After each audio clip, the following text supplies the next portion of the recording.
Hey guys, welcome to government jobs Gyan YouTube channel. Guys, आज की इस वीडियो में हम बात करेंगे इंडियन ओवरसीज बैंक के new recruitment notification online form apply process के बारे में। जी हाँ दोस्तों, इंडियन ओवरसीज बैंक ने यहाँ पर लोकल बैंक ऑफिसर के 400 खाली पदों को भरने के लिए नोटिफिकेशन रिलीज कर दिया है।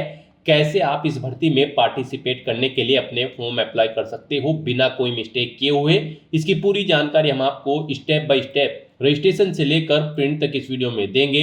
बस आपको इस वीडियो को स्किप के बिना शुरू से लेकर एंड तक देखना है। उसके बाद वीडियो पसंद आए तो इसे लाइक और शेयर कर दें। चैनल पर नए हो तो इसे सब्सक्राइब कर लें। साथ ही साथ दोस्तों, यहाँ पर आपको फॉर्म अप्लाई करते हुए जो जो भी प्रॉब्लम फेस हो रही है उन सभी का हल आपको इस वीडियो में मिल जाएगा। कैसे आपको अपनी क्वालिफिकेशन की डिटेल देनी है, कैसे आपको अपने डॉक्यूमेंट अपलोड करने हैं, कौन सा डॉक्यूमेंट कितने केबी में आपको अपलोड करना है, पूरी जानकारी आपको इस वीडियो में दी जाएगी। बस आपको एंड तक हमारे साथ इस वीडियो में बने रहना है। तो बिना कोई वक्त गंवाए चलिए शुरू करते हैं। आपको इस वीडियो के डिस्क्रिप्शन बॉक्स में हमारी वेबसाइट IND-sarkari-naukri.in के इस पेज का लिंक मिल जाएगा। यहाँ पर आपको इस भर्ती के रिगार्डिंग सभी डिटेल्स प्रोवाइड कर दी गई है। इंडियन ओवरसीज बैंक ने लोकल बैंक ऑफिसर LBO के 400 खाली पदों को भरने के लिए नोटिफिकेशन रिलीज कर दिया है। आप 12 मई 2025 से 31 मई 2025 तक अपना फॉर्म अप्लाई कर सकते हो। बैचलर डिग्री धारक ऑल इंडिया से अप्लाई कर सकते हैं ऑनलाइन मोड में। उसके लिए आपको इस पेज को नीचे स्क्रॉल डाउन करना है, इंपोर्टेंट लिंक सेक्शन में आना है, ऑफिशियल नोटिफिकेशन PDF लिंक पर क्लिक करके इस भर्ती के नोटिफिकेशन को ओपन कर लेना है और इसमें से आपको पूरी डिटेल रीड कर लेनी है।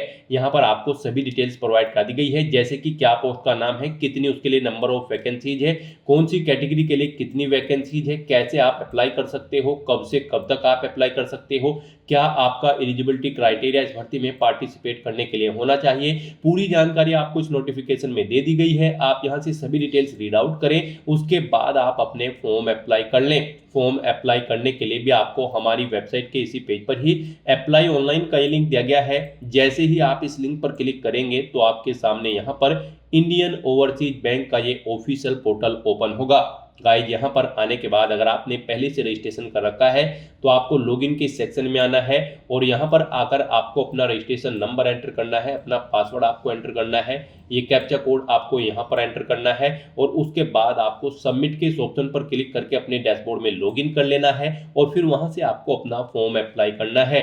और अगर आप इस भर्ती के लिए फर्स्ट टाइम अप्लाई करने जा रहे हो तो सबसे पहले यहाँ पर आपको अपना रजिस्ट्रेशन करना होगा। उसके लिए आपको click here for new registration की ये टैब दी गई है, आप इस टैब पर क्लिक करें, रजिस्ट्रेशन का फॉर्म ओपन होगा। यहाँ पर आप अपनी बेसिक डिटेल्स प्रोवाइड कराते हुए अपना रजिस्ट्रेशन कर सकते हो। यहाँ पर आने के बाद सबसे पहले आपको अपना फर्स्ट नेम एंटर करना है, उसे एक बार फिर से एंटर करके कंफर्म कर लेना है। मिडिल नेम और लास्ट नेम है तो भी यहाँ पर आप एंटर करके उन्हें कंफर्म कर ले, नहीं है तो इन कॉलम को खाली छोड़ दें। फिर यहाँ पर आप अपना मोबाइल नंबर एंटर करें, मोबाइल नंबर एक बार फिर से एंटर करके उसे कंफर्म कर ले। कोई अल्टरनेट मोबाइल नंबर है तो वो यहाँ पर आप एंटर कर दें, नहीं है तो आप इस कॉलम को खाली छोड़ दें। उसके बाद यहाँ पर आपको अपनी ईमेल ID के शुरू के कैरेक्टर एंटर करने हैं। उसके बाद यहाँ पर आपको इधर इस कॉलम में से उसका डोमेन सेलेक्ट कर लेना है, वो जीमेल पर है, हॉटमेल पर है या फिर याहू पर है, आप अपने अकॉर्डिंग यहाँ पर डोमेन सेलेक्ट करें। उसके बाद गाइज यहाँ पर आप अपनी कंप्लीट ईमेल ID टाइप करें, फिर ये सिक्योरिटी कोड इस बॉक्स में एंटर करें और उसके बाद आप सेव एंड नेक्स्ट के इस ऑप्शन पर क्लिक कर दें। उसके बाद आपके सामने कुछ इस तरह से इंटरफेस ओपन होगा। यहाँ पर आपको एक रजिस्ट्रेशन नंबर और पासवर्ड प्रोवाइड कर दिया गया है। ये रजिस्ट्रेशन नंबर और पासवर्ड आपकी रजिस्टर्ड ईमेल ID और मोबाइल नंबर पर भी सबमिट कर दिए गए हैं। आपको इन्हें केयरफुली नोट डाउन करके रख लेना है फ्यूचर यूज के लिए। और यहाँ पर आपको अपना recent passport size photo upload करना है, लाइव फोटो कैप्चर करना है और अपने सिग्नेचर यहाँ पर आपको अपलोड करने हैं। उनके लिए यहाँ पर आपको गाइडलाइन दी गई है। आपको यहाँ पर guideline for scanning the photograph and signature के इस लिंक पर क्लिक करना है। उसके बाद आपके सामने ये PDF ओपन होगी, यहाँ से आप चेकआउट कर सकते हो। जो आपका यहाँ पर पासपोर्ट साइज फोटो होगा उसका साइज 4.5 सेंटीमीटर इंटू 3.5 सेंटीमीटर होना चाहिए। यहाँ पर 20 से 50 KB के बीच में फाइल का साइज होना चाहिए, JPG या फिर JPEG फॉर्मेट में होना चाहिए। सिग्नेचर आपके 10 से 20 KB के बीच में होने चाहिए। डायमेंशन उसकी 140 इंटू 60 पिक्सल होनी चाहिए। JPG या फिर JPEG फॉर्मेट में यहाँ पर आपके सिग्नेचर होने चाहिए। यहाँ पर आने के बाद बाद बस अब आपको चूज फाइल के इस ऑप्शन पर क्लिक करना है, फाइल को सिलेक्ट करना है और अपना रिसेंट पासपोर्ट साइज फोटो यहाँ पर अपलोड कर देना है। उसके बाद गाइज यहाँ पर आपको कैप्चर फोटो के इस ऑप्शन पर क्लिक करना है और लाइव अपने वेब कैमरा या फिर मोबाइल फोन से अपना फोटो कैप्चर कर लेना है। और अगर आप यहाँ पर स्कैन करके अपना फोटो अपलोड करना चाहते हैं तो यहाँ पर आप क्लिक है टू स्कैन के इस ऑप्शन पर क्लिक करें। ये QR कोड आपको शो होगा, इसे आप अपने मोबाइल फोन से स्कैन करके अपना फोटो यहाँ पर लाइव कैप्चर कर दें। उसके बाद यहाँ पर आपको अपने सिग्नेचर अपलोड करने हैं। उसके लिए भी आपको चूज फाइल के इस ऑप्शन पर क्लिक करना है, फाइल को सिलेक्ट कर लेना है और अपने सिग्नेचर यहाँ पर आपको अपलोड कर देने हैं। और उसके बाद गाइज आपको इन चेक बॉक्सेस को ओके करना है और फिर आपको नेक्स्ट के इस ऑप्शन पर क्लिक कर देना है। उसके बाद आपके सामने कुछ इस तरह से इंटरफेस होगा। यहाँ पर अब आपको अपनी बेसिक डिटेल देनी है, क्वालिफिकेशन, एक्सपीरियंस और लैंग्वेज की डिटेल देनी है। तो यहाँ पर आपसे सबसे पहले पूछा गया है आप किस स्टेट के लिए अप्लाई करना चाहते हैं। इन स्टेट में यहाँ पर इंडियन ओवरसीज बैंक में ये भर्ती निकली है। इनमें से आप किस स्टेट के लिए अप्लाई करना चाहते हैं आप अपने अकॉर्डिंग ऑप्शन सेलेक्ट करें। फिर यहाँ पर आपसे पूछा गया है कि यहाँ पर जिस स्टेट के लिए आप अप्लाई कर रहे हैं उसकी जो लोकल लैंग्वेज है वो आपको यहाँ पर शो कर दी जाएगी। उसके बाद आपसे पूछा गया है कि आपने ये जो लोकल लैंग्वेज सेलेक्ट की है आप इसे रीड राइट स्पीक करना जानते हैं, तो यहाँ पर आपको येस ऑप्शन सेलेक्ट करना है। यहाँ पर उसके बाद आपसे पूछा गया है जो ये लोकल लैंग्वेज है वो आपके पास 10वीं और 12वीं में एक सब्जेक्ट के तौर पर थी, तो यहाँ पर भी आपको येस ऑप्शन सेलेक्ट करना है। यहाँ पर आपका ग्रेजुएट डिग्री पास आउट होना जरूरी है, प्लस आपको लोकल रीजनल लैंग्वेज आनी चाहिए। जिस स्टेट के लिए आप अप्लाई कर रहे हैं उस स्टेट की रीजनल लैंग्वेज आपको रीड राइट स्पीक आनी चाहिए। उसके बाद यहाँ पर आपको अपनी कैटेगरी सिलेक्ट करनी है। फिर यहाँ पर आपसे पूछा गया है कि क्या आप PWBD कैंडिडेट है और आपकी डिसेबिलिटी के परसेंटेज 40% से अबव है, अगर है तो आप यस करें, डिसेबिलिटी का टाइप सेलेक्ट करें और उसकी डिटेल दें। और अगर आप PWBD कैंडिडेट नहीं है तो यहाँ पर आप नो ऑप्शन सेलेक्ट कर लें। उसके बाद यहाँ पर आपको इस पेज को नीचे स्क्रॉल डाउन करना है। फिर यहाँ पर आपसे पूछा गया है कि क्या आप person with specified disability covered करते हैं under the definition of section 2S के, अगर करते हैं तो यस करें, नहीं तो आप नो ऑप्शन सेलेक्ट करें। उसके बाद यहाँ पर आपसे पूछा गया है कि क्या आप EX सर्विसमैन या फिर कमीशन ऑफिसर हैं EX, अगर हैं तो यहाँ पर आप यस करें और फिर उसकी डिटेल दे, जैसे कि पीरियड ऑफ सर्विस, कितने दिन आपने सर्विस की है, मंथ में यहाँ पर आपको एंटर करना है। नहीं है आप EX सर्विसमैन तो आप नो ऑप्शन सेलेक्ट करें। उसके बाद यहाँ पर आपको अपना रिलीजन सेलेक्ट कर लेना है, जिस धर्म से आप बिलोंग करते हैं। फिर यहाँ पर आपसे पूछा गया कि क्या आप माइनॉरिटी कम्युनिटी के अंतर्गत आते हैं, अगर आते हैं तो यस करें, नहीं तो नो ऑप्शन सेलेक्ट करें। अपनी नेशनैलिटी यहाँ पर आप सेलेक्ट करें, अपना स्टेट सेलेक्ट करें एग्जाम के लिए, किस स्टेट में आप एग्जाम में पार्टिसिपेट करना चाहते हैं। उसके बाद यहाँ पर आप एग्जामिनेशन सेंटर सेलेक्ट करें, आपके स्टेट के अकॉर्डिंग यहाँ पर चॉइस आपको प्रोवाइड करा दी जाएगी। आप अपना एग्जामिनेशन सेंटर सेलेक्ट करें, अपनी डेट ऑफ बर्थ यहाँ पर आप सेलेक्ट करें, पहले डे फिर मंथ और फिर ईयर। उसके बाद यहाँ पर आपको अपना जेंडर सेलेक्ट करना है। फिर आपसे पूछा गया कि क्या आपके जुड़वा भाई बहन हैं, अगर हैं तो यस करें, उनका जेंडर सेलेक्ट करें, उनका नाम यहाँ पर दें, नहीं है तो नो ऑप्शन सेलेक्ट करें। फिर यहाँ पर आपको अपना मैरिटल स्टेटस बताना है, क्या आप मैरिड हो या फिर अनमैरिड हो या फिर विडो हो, आप अपने अकॉर्डिंग ऑप्शन सेलेक्ट करें।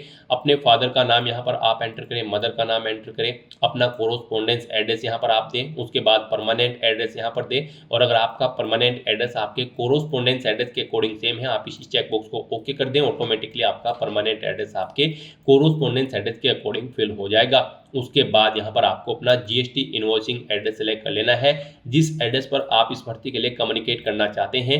फिर यहाँ पर आपको आपकी कैटेगरी के अकॉर्डिंग एप्लीकेशन फीस का अमाउंट शो कर दिया जाएगा। इस तरह से अपनी सभी डिटेल्स फिल करने के बाद आपको वैलिडेट योर डिटेल के इस ऑप्शन पर क्लिक करना है, अपनी सभी डिटेल्स को वैलिडेट कर लेना है और फिर आपको सेव एंड नेक्स्ट के इस ऑप्शन पर क्लिक कर देना है। नेक्स्ट यहाँ पर आपको अपनी क्वालिफिकेशन की डिटेल देनी है। गाइस, इस भर्ती में पार्टिसिपेट करने के लिए आपके पास ग्रेजुएट डिग्री होनी जरूरी है किसी भी रिलेवेंट डिसिप्लिन के अंतर्गत किसी वेल रिकॉग्नाइज्ड यूनिवर्सिटी से।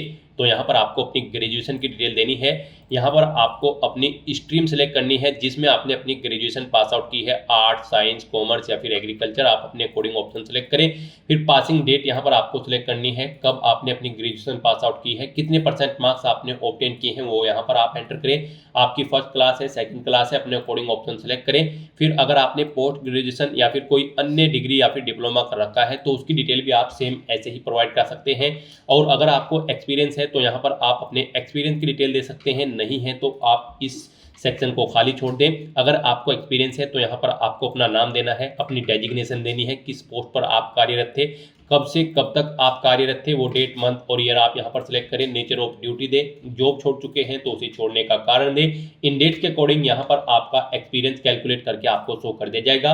एक से ज़्यादा जगह वर्किंग एक्सपीरियंस है तो आप ऐड मोर के ऑप्शन पर क्लिक करें। सेम ऐसी ही एक और रो यहाँ पर ऐड हो जाएगी और उसमें आप अपने एक्सपीरियंस की डिटेल प्रोवाइड कर सकते हैं। फिर यहाँ पर आपने जो स्टेट सेलेक्ट किया है इस भर्ती में, उसके लिए उसके अकॉर्डिंग यहाँ पर आपको लोकल लैंग्वेज शो कर दी जाएगी। यहाँ पर आपको इसे रीड, राइट और स्पीक आना जरूरी है, यानी कि आप जिस स्टेट के लिए अप्लाई कर रहे हैं उसकी लोकल लैंग्वेज को आपको रीड, राइट, स्पीक आना जरूरी है। वो यहाँ पर आपको ऑटोमेटिकली फिर मिल जाएगी। फिर इसके अलावा आप जो भी लैंग्वेज जानते हैं, हिंदी या फिर इंग्लिश, उसकी डिटेल भी आप यहाँ पर प्रोवाइड कर सकते हैं। तो इस तरह से यहाँ पर आपको अपनी डिटेल्स प्रोवाइड करनी है और उसके बाद आपको वैलिडेट योर डिटेल के ऑप्शन पर क्लिक करके अपनी ये सभी डिटेल्स यहाँ पर वैलिडेट कर लेनी है और फिर आपको सेव एंड नेक्स्ट के ऑप्शन पर क्लिक कर देना है। नेक्स्ट आपके सामने कुछ इस तरह से इंटरफेस ओपन होगा। आपने जो पीछे डिटेल प्रोवाइड कराई है उसका पूरा प्रीव्यू यहाँ पर आपको शो कर दिया गया है। आपको सभी डिटेल्स केयरफुली चेकआउट करनी है, पेज को नीचे स्क्रॉल डाउन करना है, आई एग्री के चेकबॉक्स को ओके करना है। कहीं पर कोई मिस्टेक है तो आप बैक बटन पर क्लिक करके एडिट कर सकते हो, नहीं तो यहाँ पर बस अब आपको कंप्लीट रजिस्ट्रेशन के इस ऑप्शन पर क्लिक कर देना है। नेक्स्ट यहाँ पर आपको अपने डॉक्यूमेंट अपलोड करने हैं। यहाँ पर आपको अपना लेफ्ट थंब इंप्रेशन और handwritten declaration document upload करना है। इसके लिए भी आपको गाइडलाइन दी गई है। आप गाइडलाइन फॉर डॉक्यूमेंट अपलोड के इस लिंक पर क्लिक करें, आपके सामने पीडीएफ ओपन होगी। यहाँ से आप चेकआउट कर सकते हो। आपका लेफ्ट थंब इंप्रेशन 20 KB से 50 KB के बीच में होना चाहिए। डायमेंशन उसकी 240 x 240 पिक्सल होनी चाहिए। जेपीजी या फिर जेपीईजी फॉर्मेट में होना चाहिए। और जो आपका हैंड रिटन डिक्लेरेशन डॉक्यूमेंट होगा वो यहाँ पर 50 KB से 100 KB के बीच में होना चाहिए। डायमेंशन उसकी 800 x 400 पिक्सल होनी चाहिए। फाइल का टाइप जेपीजी या फिर जेपीईजी में होना चाहिए। तो यहाँ पर आपको आने के बाद चूज फाइल के इस ऑप्शन पर क्लिक करना है, फाइल को सिलेक्ट कर लेना है और 1 बाय 1 करके आपको अपना लेफ्ट थंब इंप्रेशन और handwritten declaration document upload कर देना है। उसके बाद आपको ये कैप्चा कोड इस बॉक्स में एंटर करना है और फिर आपको सेव एंड नेक्स्ट के इस ऑप्शन पर क्लिक कर देना है। नेक्स्ट आपके सामने कुछ इस तरह से इंटरफेस ओपन होगा। अब यहाँ पर आपको अपना फीस पेमेंट करना है। गाइज आपको आपकी कैटेगरी के अकॉर्डिंग यहाँ पर फीस का अमाउंट जमा कराना है। जनरल, ओबीसी, ईडब्ल्यूएस के लिए 850 रुपये फीस है। एससी, एसटी, पीडब्ल्यूबीडी कैंडिडेट के लिए 175 रुपये एप्लीकेशन फीस है, जो कि आप debit card, credit card, net banking या फिर यूपीआई के माध्यम से जमा करा सकते हो। गाइज यहाँ पर अब आपको, अगर आप अपने एप्लीकेशन फॉर्म का प्रिंट आउट लेना चाहते हैं तो आप एप्लीकेशन प्रिंट के इस लिंक पर क्लिक करके अपने एप्लीकेशन फॉर्म का प्रिंट आउट ले सकते हो और उसके बाद आपको ये कैप्चा कोड इस बॉक्स में एंटर करना है और फिर आपको सबमिट के इस ऑप्शन पर क्लिक कर देना है। उसके बाद आपको फीस पेमेंट के इंटरफेस पर रिडायरेक्ट कर दिया जाएगा। यहाँ से आप debit card, credit card, net banking, wallet, cash card या फिर क्यूआर या फिर यूपीआई के माध्यम से आप अपना फीस पेमेंट कर सकते हो। यूपीआई यहाँ पर आपके लिए बेस्ट ऑप्शन रहेगा। आप यूपीआई के ऑप्शन पर क्लिक करें, मेक पेमेंट के ऑप्शन पर क्लिक करें, उसके बाद प्रोसीड विद पेमेंट के ऑप्शन पर क्लिक करें। यहाँ पर आपके सामने कुछ इस तरह से इंटरफेस शो होगा। यहाँ पर आप अपनी यूपीआई आईडी के थ्रू फीस पेमेंट कर सकते हो। यूपीआई आईडी आप यहाँ पर एंटर करें और मेक पेमेंट के ऑप्शन पर क्लिक करके अपना फीस पेमेंट कर दें। और अगर आप क्यूआर कोड के थ्रू फीस पेमेंट करना चाहते हैं तो यहाँ पर आपको क्लिक है टू स्कैन के ऑप्शन पर क्लिक करना है। ये क्यूआर कोड यहाँ पर आपको स्कैन कर लेना है और उसके बाद आपको अपना फीस पेमेंट कर देना है। सक्सेसफुली फीस पेमेंट करने के बाद आपको अपने एप्लीकेशन फॉर्म का एक हार्ड कॉपी प्रिंट आउट ले लेना है, फ्यूचर यूज के लिए, फ्यूचर रेफरेंस के लिए। तो दोस्तों ऐसे आप Indian overseas bank local bank officer LBO के 400 खाली पदों के लिए अपना फॉर्म अप्लाई कर सकते हो बिना कोई मिस्टेक किए हुए। आज की इस वीडियो में बस इतना ही। आई होप ये वीडियो आपको पसंद आई होगी। अगर पसंद आई हो तो इसे लाइक और शेयर करें। चैनल पर नए हो तो इसे सब्सक्राइब कर लें। Thanks for watching.